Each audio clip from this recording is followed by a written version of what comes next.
Clowns and all the balls, oh, I ain't pick on a psycho. Lil' mama bad like Michael. Can't really trust nobody with all this jewelry on you. My roof look like a no-show. Got diamonds by the bolo. Don't act like you my friend when I'm rolling through my hands, oh. You stuck in the friend zone.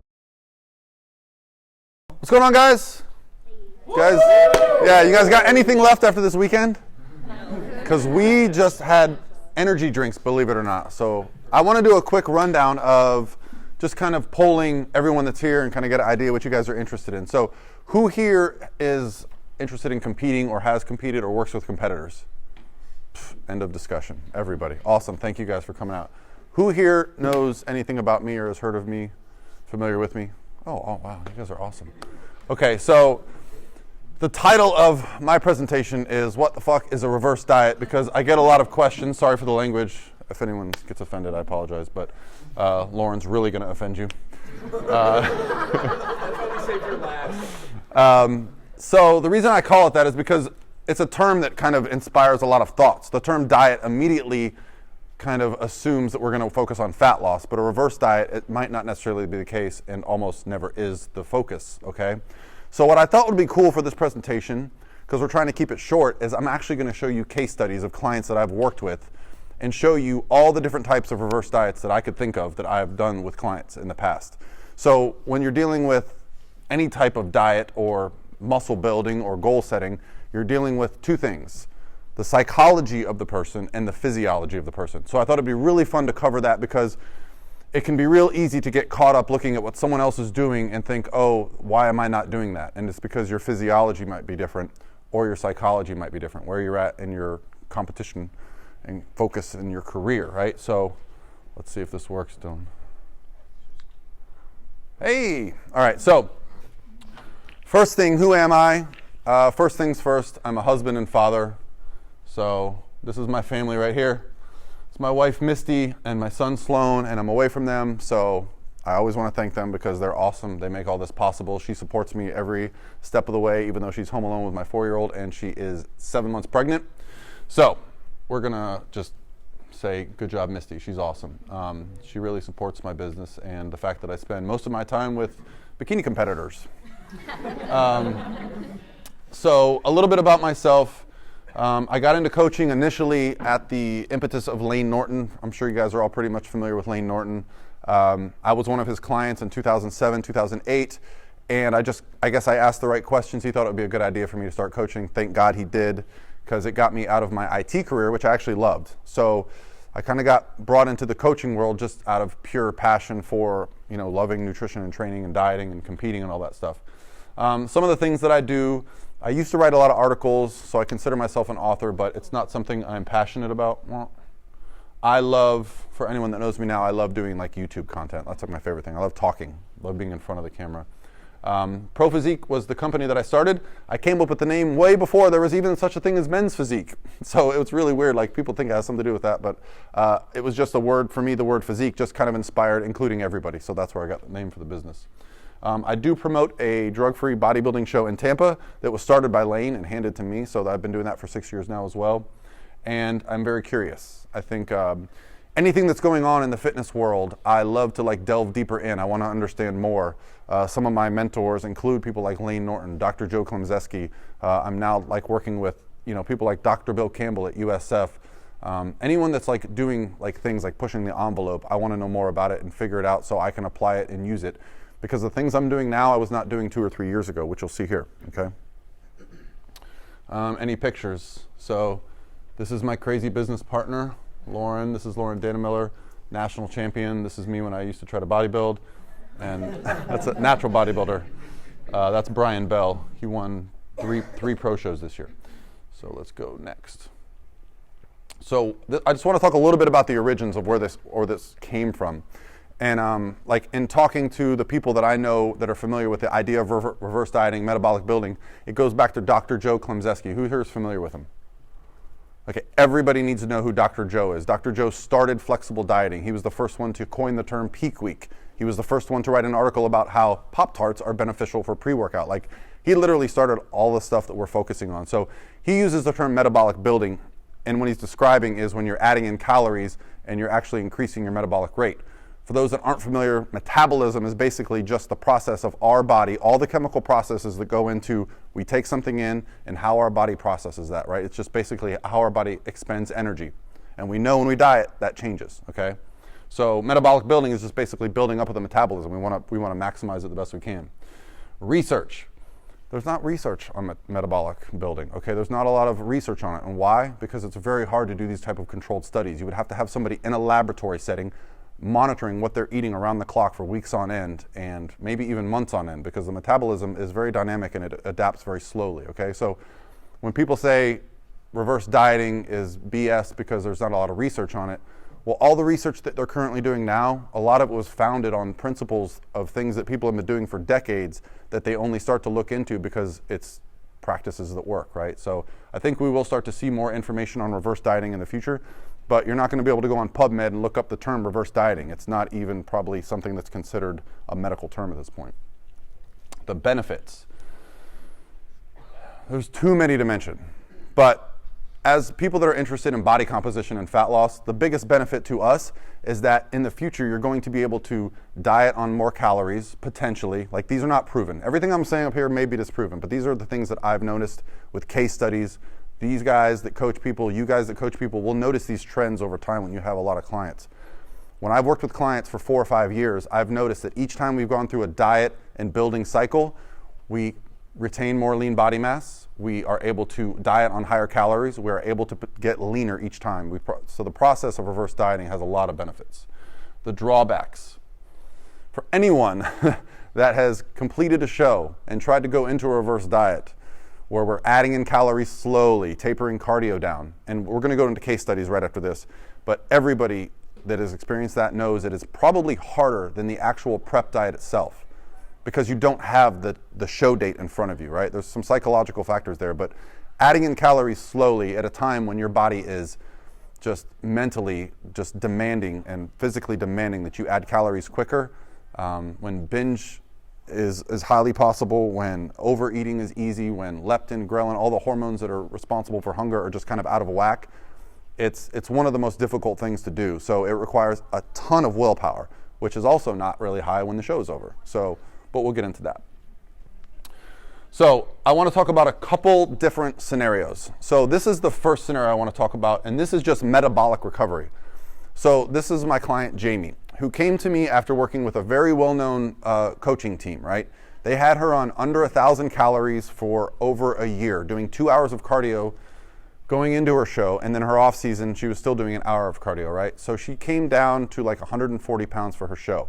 When the show was over, she did not know what to do. She got into a binge cycle. She got very depressed. She stopped going to the gym, stopped training, would restrict her calories to 800 or 900 a day, and then binge every so often, right? So one of the first things I do with a client is I sit down and have a conversation with them or a phone call with them and go over their history so we can learn this. So I learned all this about her, and she was at 190 pounds and super depressed. And she's, I don't know if anybody follow her or see her on the internet, she's like generally one of the happiest people you'll ever be around, always smiling. So when I told her that to fix her problem, we were gonna have to add calories, she wasn't happy, okay? But this is one scenario. This is a person that's overweight and consuming 800 calories a day, and she just wants to get back to like where she was before she ever did a prep, right? Because you can get into a position where you have more body fat than you were before your first prep if you're not educated on what the body is gonna go through during this process. So luckily she trusted me. And the hardest part about trust at this point was I didn't have a lot of case studies. I didn't have a lot of Jamies to go, you know what, you're 50 pounds from where you wanna be. We're gonna have to add calories and do less cardio, right? But she trusted me for 2 years. And after 2 years, we were able to get her through a couple cycles of adding calories, right, to a healthy body weight where she actually feels good. This is her now, right now. Okay, this is like if you go on her Instagram, this is her today. We're actually cutting to 145, then we're gonna reverse so she can do a powerlifting meet, and then we're gonna do another show. But this is just one example of one of the case studies I wanted to show you. So this is a person that's overweight, and we need to do metabolic building just to get her hormones and her body able to lose body fat, okay? She was unable to lose any body fat on 800 calories at 190 pounds, which is crazy. And she also hated the gym. Now she loves the gym again. So for someone like this, it was a psychological issue. It was getting over that hurdle of like, you need to eat more. And oddly enough, she actually lost 25 pounds while we were adding calories. But I think it was more because A, she was eating more and she went back to the gym again, and she was just generally like enjoying being busy again. Recovery diet. So anybody familiar with 3D Muscle Journey? So when reverse dieting kind of got popular, everyone was like, oh no, you need to add 10 grams of carbs a week post-show, okay? Well, the 3D Muscle Journey guys came out and said, hey, come on. The 3D Muscle Journey guys came out and said, listen, if you're not doing a show in the next few months or even few years, well, you do not need to reverse slowly. And this is something I fully get behind, okay? So this is my guy, Brian Bell, the guy that was on the first picture. Did a show in November, was his last show. We immediately ramped up his calories because he's taken 2 years off because this guy's going to be a world champion. So first example was someone who was overweight but needed to add calories to reverse to get happy again. Second, bodybuilder, pro bodybuilder, high level. We're not going to reverse slowly. I wanted his hormones back. I wanted him lifting heavy again. His joints were aching. He was moody. Ramped his calories back up. So we're not that far past the show. So some people might look at this and be like, man, his weight's really up. But he feels great again.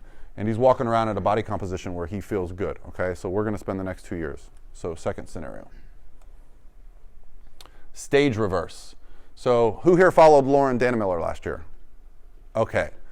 She literally started prep January 1st, and her last show was November 18th, right? So won a national championship, won 2 overalls, first call at every national show. How did we do that? Because we reversed between shows, okay?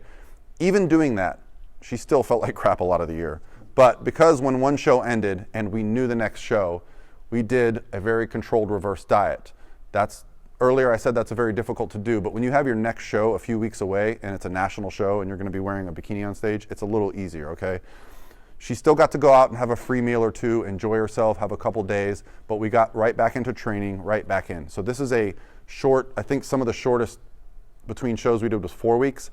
The toughest was when she went from Universe, which was in June, all the way to November. We reversed that entire time, and I think we did about an 8-week prep. And we actually got her to the point where she was eating more calories than she was in her off season, and she still felt like crap. Because when you have, she got DEXA scanned at the University of Tampa, and this isn't gospel, but DEXA scanned at 7.1% body fat after one of her shows. So she was very lean for a female, okay? And so even if you're eating 300 grams of carbs a day and doing hardly any cardio, you just don't feel good. So now she's taking a full year off. We're not going to the pro stage until 2019 because she basically dieted for an entire year. So that's 3 types. The lean bulk. So what we did here was, the first one was after a show and 2 years between shows. Now the difference between here and Brian is that 2 years between shows for a guy is a different story than for a girl. Not many girls want to put on 30 pounds, right? Not many girls want to go from a size 2 dress to a size 10 or whatever numbers make you guys sad. So Tatiana, I had a very good discussion about what she wanted to do. She wanted a very slow reverse. She just wanted to feel good again, right? She had been competing for a season. So her big goal was to stay happy. We added calories slowly. She still felt good, got her cardio down, and I didn't even realize it after almost 2 years of working together that her measurements had actually gotten better. Her waist got smaller, her muscles got bigger, and I mean, the calorie difference is just insane.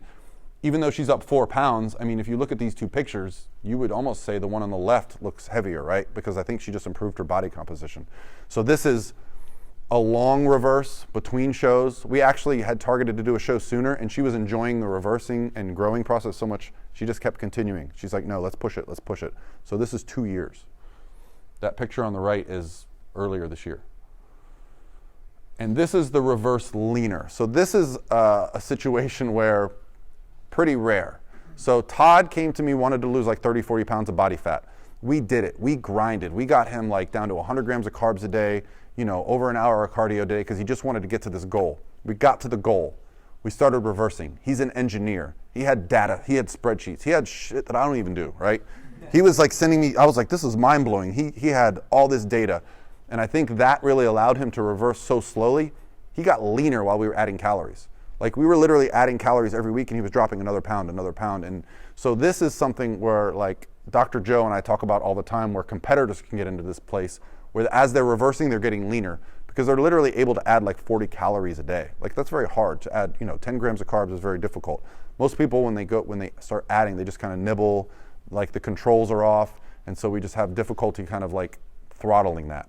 So this is a situation where Todd actually got to a place where he was happy, and then when we started reversing, he got really happy, right? And so now he and I are in a bulking phase, because now he's over 200 pounds, but this is like that metabolic building, getting leaner.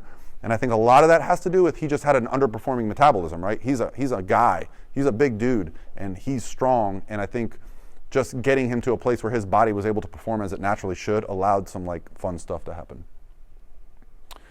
Now this is the most difficult, okay? So I'll put Alba last. I was hoping she would be here. She is, I gotta word this properly.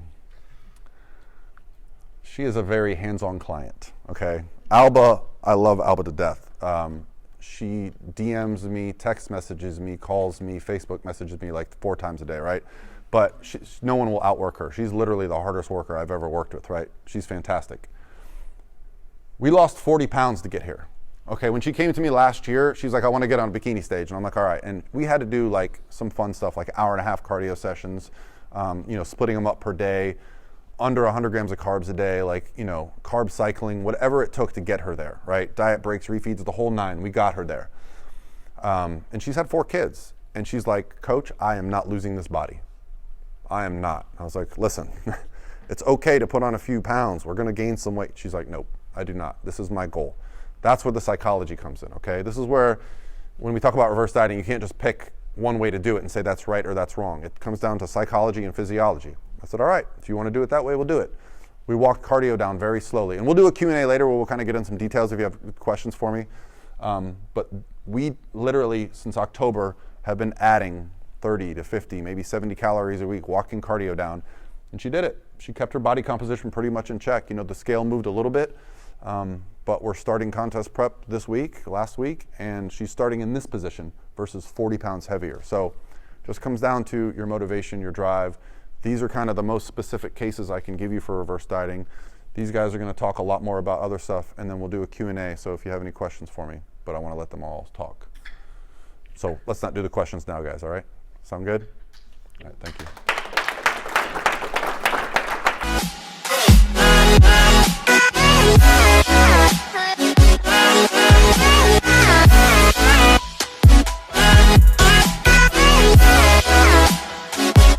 All by myself.